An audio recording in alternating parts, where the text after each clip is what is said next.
గజం భూమి కేవలం 5,500 రూపాయలతో 135 గజాల భూమి కేవలం 7 లక్షలు మాత్రమే. గోధూళి దూసరిత కోమల కుంతలాగ్రం గోవర్ధనోద్ధరణ కేళీకృత ప్రయాసం గోపీజనస్య కుచ కుంకుమ ముద్రితాంగం గోవిందమిందువదనం శరణం భజామః. భాగవత కథాసుధకి స్వాగతం. గోపికల వస్త్రాపహరణాన్ని నిన్న విన్నాం. గోపికా వస్త్రాపహరణం తర్వాత కృష్ణుడు ఇంకెవరిని ఉద్ధరించబోతున్నాడో ఈ కొత్త లీల ఏమిటో చూద్దాం. ఒకరోజట చాలా తీవ్రమైన ఎండగా ఉందట. బలరామకృష్ణులు గోపబాలుడు వీళ్ళంతా యమునా తీరాన ఉన్న అడవుల్లో గోవుల్ని మేపుతూ బృందావనం నుంచి చాలా దూరం వెళ్ళిపోయారు. ఎంతో దూరం వెళ్ళాక ఎండవేడికి తట్టుకోలేకపోయారు. ఆ గోవులు కూడా తలా ఒక పక్కన చెట్ల కింద కూర్చుని వీళ్ళు కూడా చెట్ల నీటిలో విశ్రమించారు. కాసేపు తేరుకున్నాక ఏమన్నట, మిత్రులారా ఈ చెట్లను చూడండి, ఇవి ఎవరి నుంచి ఏమీ కోరవు, తమ పట్ల ఎవరెంత అపచారం చేసినా సహిస్తాయి, అలాగే అన్ని ప్రాణులకి ఉపయోగపడమే తన జీవిత లక్ష్యం అన్నట్టు బతుకుతాయి చెట్లు, అంతే కదా. వాటికి ఎవరికి తోటి ఏమీ లేదు, కొట్టేసిన వాడికి కూడా నీడిస్తుంది, పండిస్తుంది చెట్టు. తాము ఎండకు ఎండి గాలికి వాలిపోయి వానకు తడిసి చలిని సహించి అవే బాధల నుంచి మనని రక్షిస్తాయి. అంతేకాదు ఎవరైనా తమ వద్దకు ఏదైనా ఆశించి వస్తే వాళ్ళని రిక్తహస్తాలతోటి పంపవు. ఎవడైనా వస్తాడు, పచ్చగా ఉన్ననాళ్ళు ఆకులు కాయలు పళ్ళు పువ్వులు ఇస్తాయి, ఎండి మోడైపోయాక కలప కట్టె కట్టెలు బొగ్గులు ఇస్తాయి. చెట్లు ఎంత గొప్పవి, ఇంతకంటే జన్మ సాఫల్యం అంతరం ఇంకొకటి ఉందా? జీవిత సాఫల్యానికి ఇంకేం కావాలి? ఎప్పుడూ ఇతరులకు సహాయపడ్డమే. మానవులు వీటిని చూసి నేర్చుకోవాలి. తమ జీవితకాలంలో ప్రాణాన్ని, బుద్ధిని, ధనాన్ని, వాక్కుని లోకహితం కోసం వినియోగించాలి ప్రతి మానవుడు అని శ్రీకృష్ణుడు భాగవతంలోనే చెప్పాడట. భగవద్గీత దాకా వెళ్ళలా, చిన్నపిల్లాడప్పుడే చెప్తున్నాడు. పుట్టిన ప్రతి ప్రాణి లోకహితం కోసం ప్రవర్తించాలి. మనం మొత్తం లోకహితం కోసం ప్రవర్తించలేకపోతాం, కనీసం కొంతైనా లోకహితం, సొంత లాభం కొంత మానుకుని పొరుగువాడికి తోడ్పడాలని కృష్ణ పరమాత్మే చెప్పాడు. అయితే ఏం చేశారు, ఎండగా ఉందనుకున్నారు కదా, సరే నది దగ్గరికి తీసుకెళ్ళి నీళ్లు తాగిచ్చారు. ఆకళ్ళు వేస్తున్నాయి బాగా, ఎండాకాలం ఆకళ్ళు ఎక్కువ, కృష్ణ ఆకలి తీరే మార్గం ఏదైనా చెప్పమన్నారు. అయితే ఈయన ఏమనుకున్నాడంటే, ఆయన ఆలోచిస్తున్నాడు, తనకు అత్యంత భక్తురాలైన ఒక విప్రపత్నిని ఆయన ఉద్ధరించాల్సి ఉంది. ఆ సమయంలో ఎవరికో ఒకళ్ళకి ఇవ్వాలి, ఒక సహాయం చేయాలి ఆయన. అందుకని ఏం చేశాడు, మిత్రులకి ఆకలి తీర్చేది, తన భక్తురాలకి మోక్షం కలిగించేది అయిన ఒక మంచి ఉపాయాన్ని పెట్టుకున్నాడు. ఏం చెప్పాడంటే, ఆ పక్కన కొంచెం దూరంలో అనేక మంది వేదవేత్తల ఆశ్రమాలు ఉన్నాయి, వాళ్ళంతా యజ్ఞం చేస్తున్నారు, స్వర్గలోకవాసం కోసం యాగాలు చేసుకుంటున్నారు. వాళ్ళు బృహస్పతి శవం అనే యాగం చేస్తున్నారట, యజ్ఞం.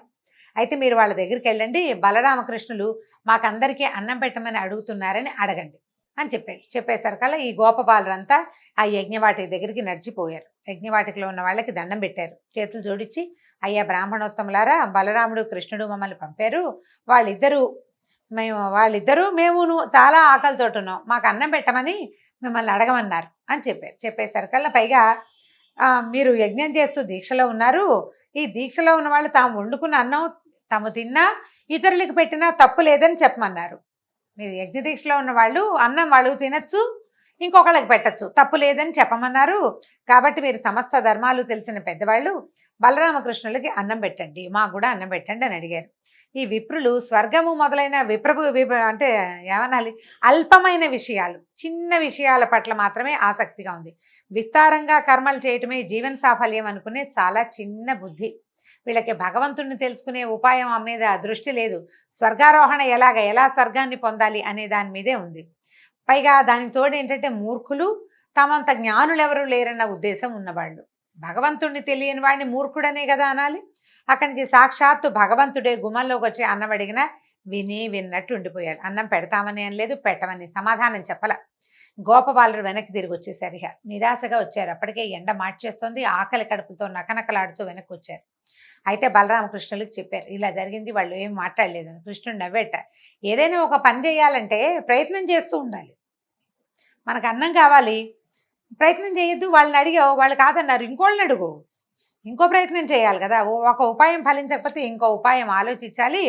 కాబట్టి మీరు మళ్ళీ వెళ్ళండి, ఈసారి బ్రాహ్మణులను అడగద్దు, వాళ్ళ భార్యలను అడగండి అన్నాడు. ఈ విప్రులు జ్ఞాన సంపన్నులు, వాళ్ళకి ఆలోచన ఏంటంటే చదువు విషయం వరకే వాళ్ళకి ఆలోచన ఉంది. కానీ విప్రుల భార్యలు భక్తి సంపన్నులు, వాళ్ళకి చాలా భక్తి ఆలోచనలు ఉన్నాయి.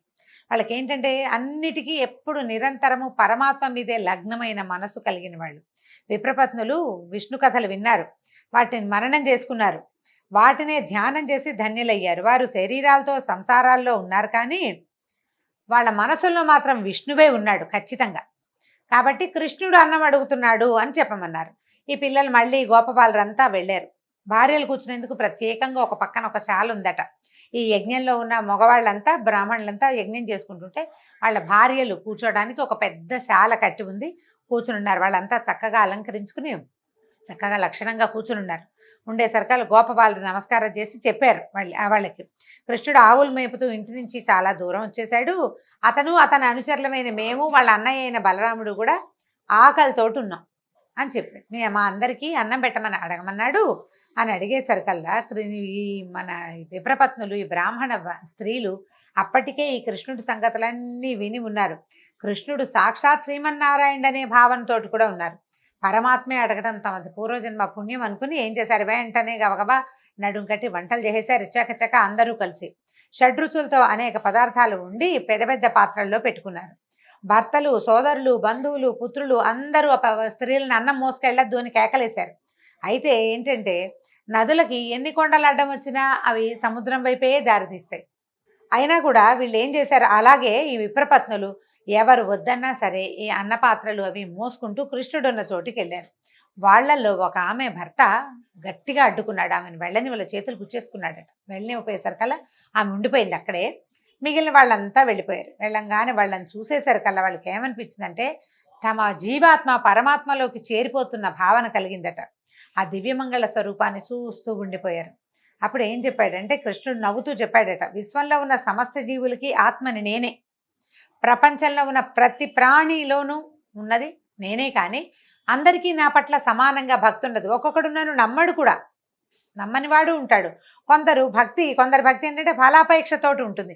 ఈ పూజ చేస్తేనో, ఈ పారాయణ చేస్తేనో, ఈ నోములు చేస్తే ఈ కోరిక తీరుతుంది, ఇన్ని కొబ్బరికాయలు కొడితే ఈ కోరిక తీరుతుంది, ఈ నామాలు రాస్తే ఈ కోరిక తీరుతుంది. ఇలాంటి ధ్యాసలో ఉండేవాళ్ళు ఏం చేస్తారు, ఆ మనసులో పెట్టుకుంటారు భగవంతుడు ఫలాపేక్షతోటి. ఆ కోరిక తీరే వరకు వాళ్ళ భక్తి దృఢంగా ఉంటుంది. మనం రోజు రామకోటి రాస్తాం అంటే అందరూ ఇలా ఉంటారని నేను చెప్పటం లేదండి, మాట సామెతకి చెప్తున్నాను అంతే. ఈ మన పని అయ్యేదాకా, మా పిల్లలు పైకి వచ్చేదాకానో, లేకపోతే వ్యాపారం పైకి వచ్చేదాకానో, మా ఆరోగ్యము ఏదో అనారోగ్యంలో ఉన్న వ్యక్తి తిరిగి వచ్చేదాకానో ఉపవాసం చేస్తామనో, రామకోటి రాస్తామనో, ఏదో సాయినామని రాస్తామనో, ఇంకోటి రాస్తామనో పెడతారా. అది అయిపోయాక ఏమవుతుంది, ఇది మానేస్తాం మనం కదా, సహజంగా జరిగేదేనండి. ఇది తప్పని అనడం లేదు, తప్పని భగవంతుడు కూడా చెప్పటల్లా. ఫలాపేక్షతో ఉండే భక్తిని గురించి చెప్తూ ఈ మాట చెప్తున్నాడు. వాళ్ళ పని అయిపోయాక ఇంకా భక్తి ఉండదు, ఇంత దృఢంగా ఉండదు, కొద్దిగా ఉంటుంది. ఆయన పట్టుకున్నాం, పని అయ్యింది, ఈసారి మళ్ళీ అవసరమైనప్పుడు మళ్ళీ పట్టుకుందామని ఒక ఆఫీసర్ భావన ఉంటుందన్నమాట భగవంతుడి మీద. అయితే కొందరికి భక్తి అహైతుకి అంటే ఫలాపేక్ష లేనిది, వాళ్ళకి నిర్మలమైన ప్రేమ నిరంతరం ఉంటుంది. ఎవరు ఎన్ని అవరోధాలు కల్పించినా, ఏం జరిగినా, మనమే నడుస్తూ గోతులో పడినా కూడా భక్తిలో మార్పు ఉండదు. మనం గోతులో పడితే భగవంతుడు ఏం చేస్తాడు అనిపిస్తుంది. సాధారణంగా మనకెట్లా ఉంటుంది, ఏదైనా రాగానే ఇంకా దేవుడు లేడనేస్తాం. మరణం సంభవించగానే దేవుడు లేడు, ఏదైనా ప్రమాదం అయితే దేవుడు లేడు, వ్యాపారం పాడైతే దేవుడు లేడు, ఉద్యోగం పోతే దేవుడు లేడు. అవన్నీ మనకొచ్చిన సమస్యలు. దానికి భగవంతుడు ఉండడానికి దీనికి అసలు సంబంధమే లేదు. ఆ ధ్యాస ఉండదు మనకు అవన్నీ ఇవ్వడానికి దేవుడు ఉన్నాడని మనం నమ్ముతాం. ఈ ఫలాపేక్ష ఉన్నవాళ్ళు అది. కానీ ఫలాపేక్ష లేని, ఏ హేతువు లేని నిర్హేతుకమైన భక్తి ప్రపత్తులు కొంతమందిలో ఉంటాయి.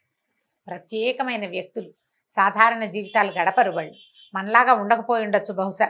అయితే ఈ వీళ్ళకి చెప్తున్నాడు, మీరు అటువంటి నిర్మలమైన భక్తి కలిగి ఉన్నవాళ్ళు. ఇప్పుడు యజ్ఞం చేస్తున్నారు, యజ్ఞం వల్ల ఒక ఫలితం ఉంది కాబట్టే యజ్ఞం, లేకపోతే ఎందుకు చేస్తారు? వీళ్ళు కృష్ణుడికి అన్నం తెచ్చారు, ఏం ఫలితం లేదు, వాళ్ళకి ఏం అక్కర్లేదు, ఆకలితో ఉన్నాను అన్నం పెట్టండి అన్నాడు, పట్టుకొచ్చారు. ఆయన డబ్బిస్తాడనో ముక్తిస్తాడనో ఊహ ఏం లేదు వాళ్ళకి. ఈ నిర్మలమైన భక్తి ఉంది, భక్తి కలిగిన వాళ్ళు. అందుకే మీకు నా దర్శనం ఇవ్వాలనే మిమ్మల్ని ఇక్కడికి రప్పించాను.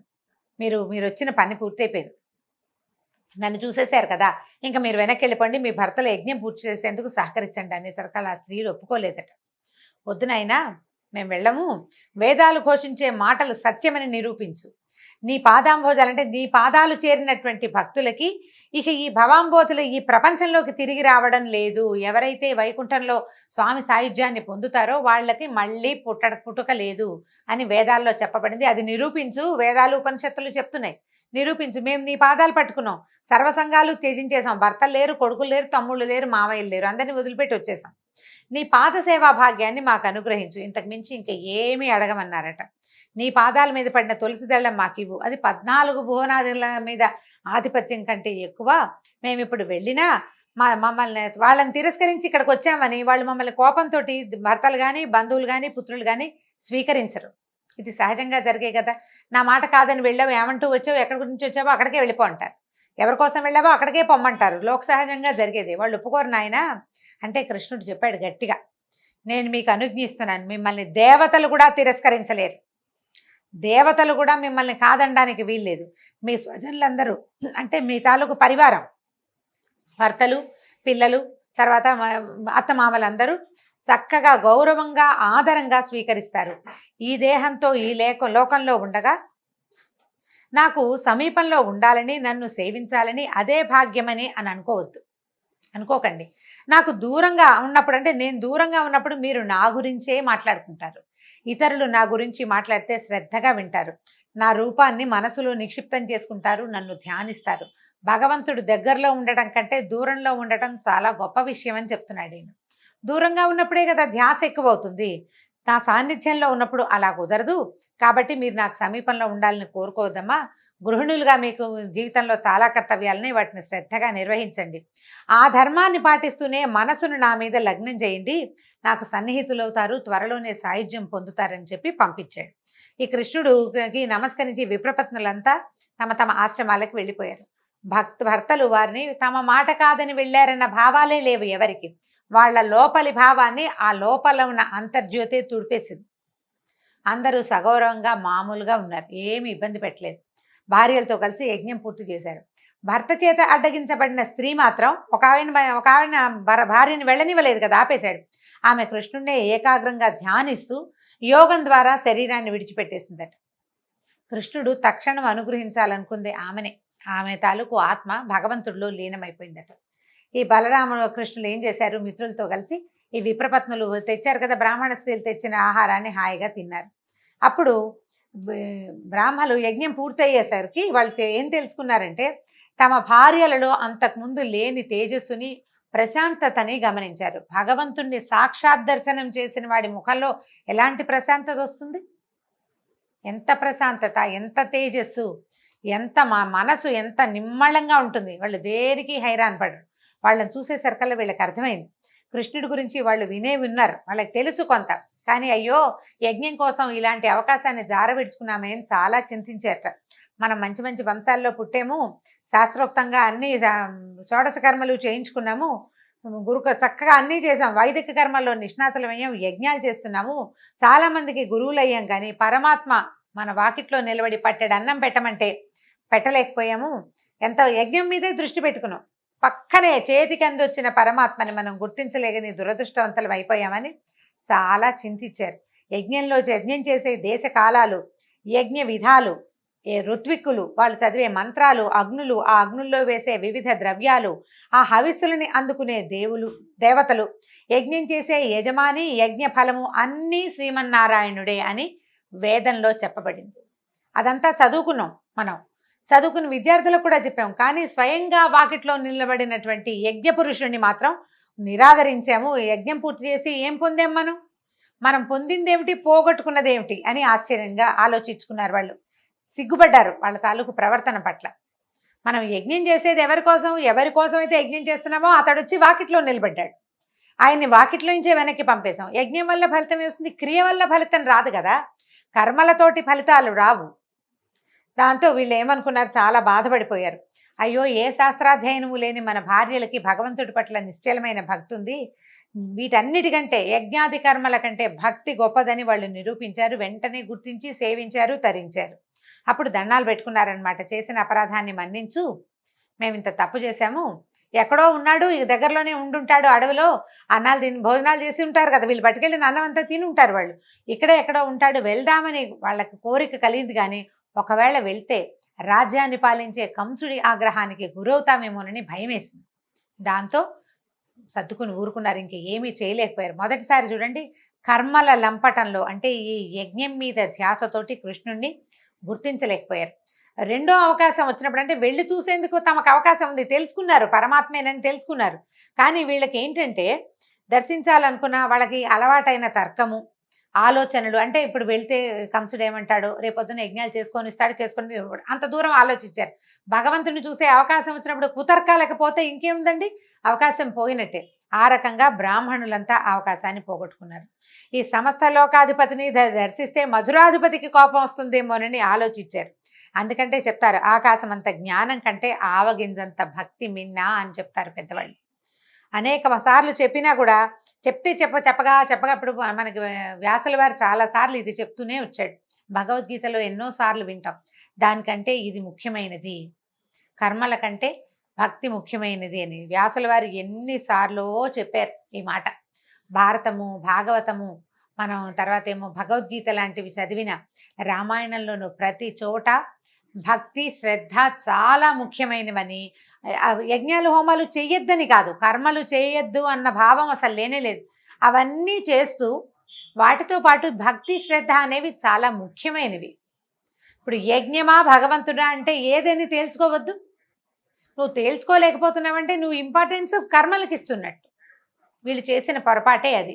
అయితే ఈ రకంగా బ్రాహ్మణ పత్నులని ఉద్ధరించాడు శ్రీకృష్ణ పరమాత్మ.